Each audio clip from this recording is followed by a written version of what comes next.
Continuing with the temples of Kalna, I begin with Krishna Chandra Pancho Bimshoti Mandir in Rajbari temple complex.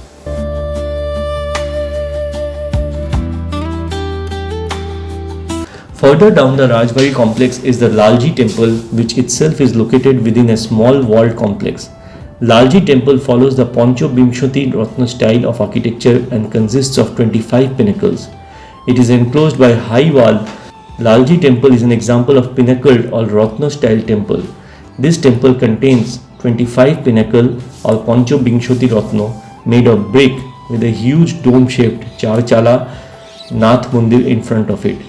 The 1739 built Lalji temple is the oldest temple in the Rajbari complex. It was built by Brajokishore Devi, the wife of Maharaja Jagatram.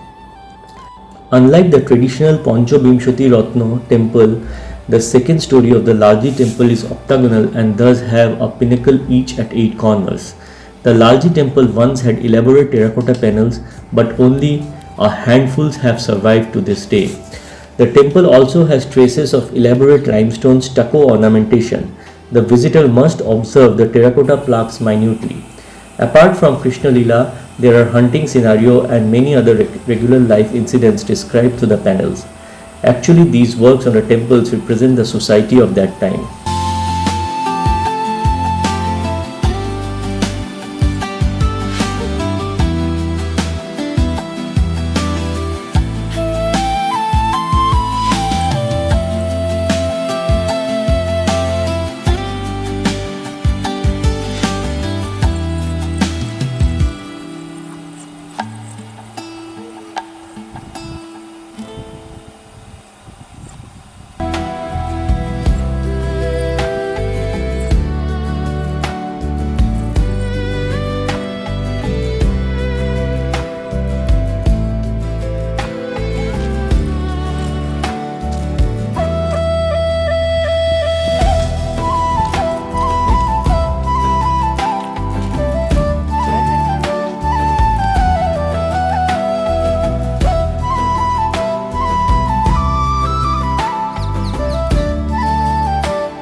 Just in front of the Lalji temple is a Charchala mandap which served as a gathering platform for devotees visiting the temple. The complex also houses an interesting mountain-like temple known as Giri Govardhana temple. The roof of this temple is mound-like and decorated with several figures of humans and animals. There are 5 Archala mandirs in line, so they are called Archala Pancharatna temple. Although each of the 5 temples follow Archala style of architecture, but their shapes differ from each other.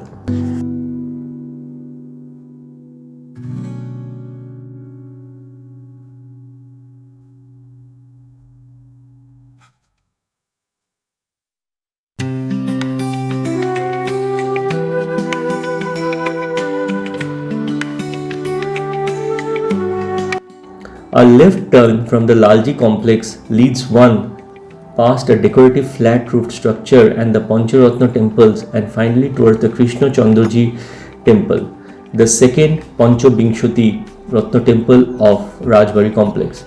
The third Panchabimshati Ratna temple, Gopalhari temple, is located outside the Rajbari complex. Before the Krishna Chandraji temple, in front of the Archala Pancharatna temple, there is a small flat-roofed Rupeshwar temple, showcasing the last type of construction.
The Ratneshwar temple is dedicated to Lord Shiva, located immediately east of Navakailash temple. The south-facing Ratneshwar temple is also a Pancharatna temple on a small raised plinth. There are some terracotta designs still surviving on this temple, most notably the numerous small Shiva temples depicted above each of the 3 entrance arches, in addition to some associated scroll work. Construction of the temple is attributed to the 19th century and is likely to be contemporary with the nearby Jaleshwar temple.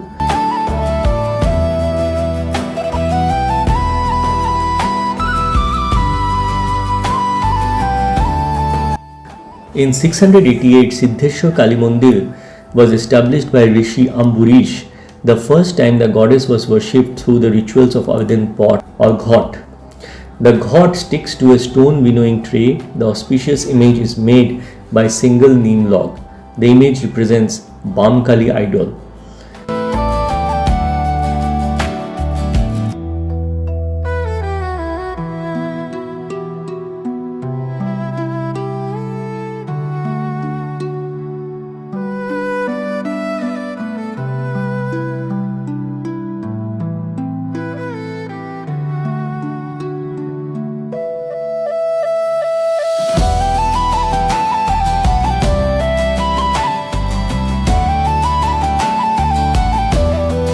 Moving on to the temples outside the temple complex and other temples in the city, The Jaleshwar temple is located immediately east of the outer ring of the hugely impressive Nabokailash Mandir. This brick-built south-facing temple has 5 towers in Pancharatna style and stands on a high plinth. Construction of this temple is attributed to the 19th century. The upper part of the pillars and cornice have a tiny amount of decoration, but anything else that once existed here in terms of terracotta ornamentation has now disappeared. Some scholars believe the Jaleshwar temple was once an integral part of the overall Nabokailasha complex, but in modern times, the road now makes it somewhat detached from its frequently visited neighbor.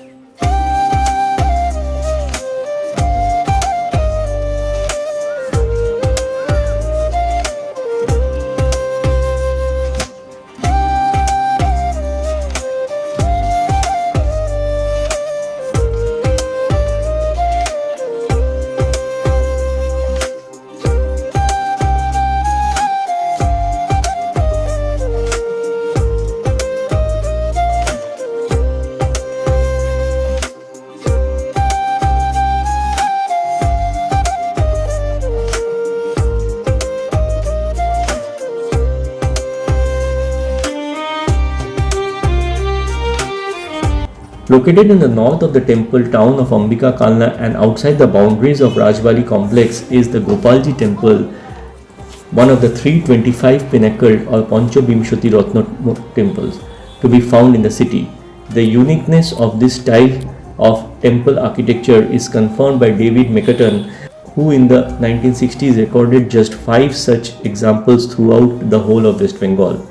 Here the pinnacles are arranged broadly on 3 levels, with 12 pinnacles at the lower tier, 8 pinnacles on the middle tier, 4 pinnacles on the top tier, with an additional single central pinnacle. A foundation stone visible above the temple's heavily painted entrance from within the Jagmohan tells us it was built in 1766 CE during the reign of King Tilak Chandra by Bahuja, a noble Gopal named Sri Krishna Chandra, who was of Kshatriya descent.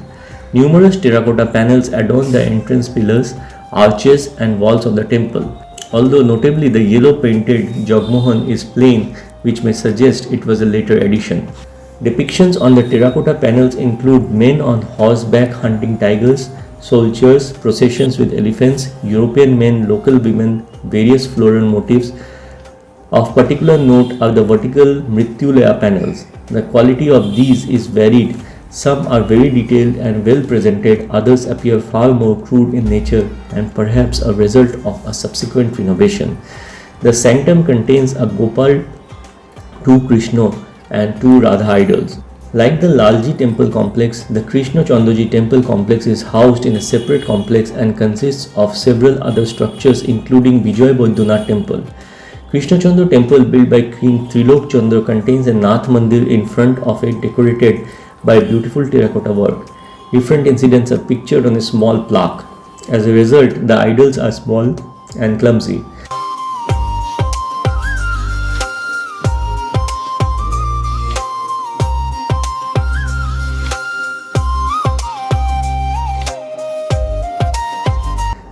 The Ananta Vasudev Mandir is situated at Shamrai Pada. The temple is about 250 years old. His honor, Maharaja Bhakti Pramod Puri Goswami had renovated this temple about 60 years back. Now Maharaja's nephews, nieces and their husbands have got the responsibility of looking after it. About 250 years back, His Highness Maharaja Bardhaman founded this temple.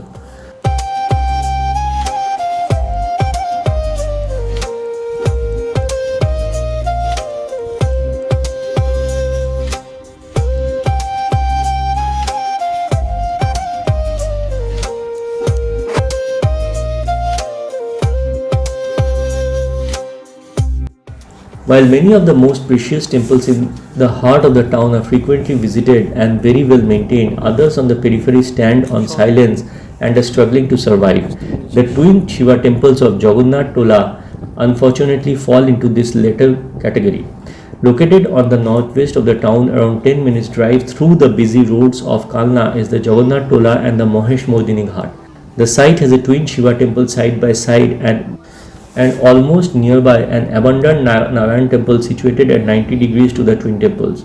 There is another vegetated temple at the house nearby which is supposed to be holding the idols of the temples by the family members. The temples themselves are right next to the old river bank in a place that was known as Jagannath Ghat. These two Archala temples are known as Rajeshwar and Bhuvaneshwar and stand on separate platforms joined by central steps. They are almost identical from an architectural perspective. Foundation stones exist in both the temples, but they are hard to read now, especially on the Bhuvaneshwar temple. A transcription taken in 1989 informs us that the Rajeshwar temple was built by Changa Kumari Devi, wife of Bardhaman Maharaja Chitrasen in 1753 CE. The Bhuvaneshwar temple was built in 1753 CE by Indra Kumari Devi, Maharaja Chitrasen's youngest wife. It is interesting to note that Maharaja Chitrasen died in 1744 CE, so both these temples were built by his widowed wives 9 years later during the reign of Trilok Chandra. In terms of terracotta ornamentation, there is a tight scroll work above the temple archways with human depictions along the base and around the facade. There are some wonderful scenes to look at: horse and elephant riding warriors, boatmen, musicians, dancers, and a zamindar smoking hookah on a planquin. Some of the terracotta has deteriorated significantly, not helped by some rather botched repairs using concrete to replace missing terracotta detailing. This small isolated Archala Narayan temple measures just 3 meters square and is close to collapse. The platform is crumbling away. The stairs has half collapsed, as has most of the eastern elevation of the temple. Barriers have been put up trying to discourage people from entering.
Built by Gauridas Pandit, Mahaprabhu Badi is Ambika Kalna's first ever temple dedicated to Sri Chaitanya. Along with the Nityananda Prabhu, Sri Chaitanya had visited Ambika Kalna twice to meet Gauridas Pandit. The temple houses a handwritten Gita which was a gift from Sri Chaitanya.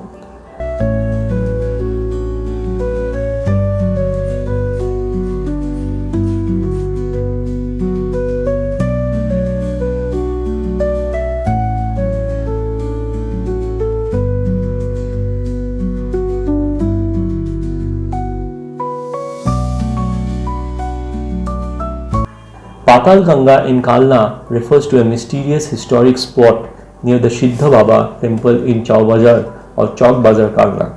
It's associated with an ancient, seemingly sacred tree over 500 years old, believed to hold mystical significance by locals and pilgrims.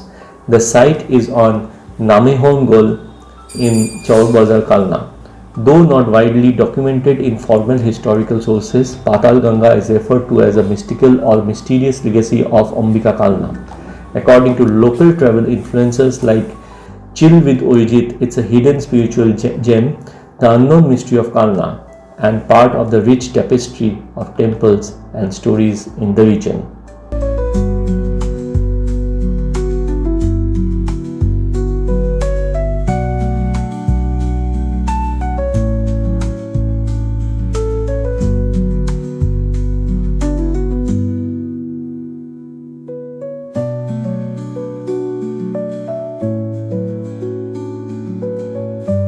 So friends, with this I come to the end of the final part of episode number 4 and the end of episode number 4.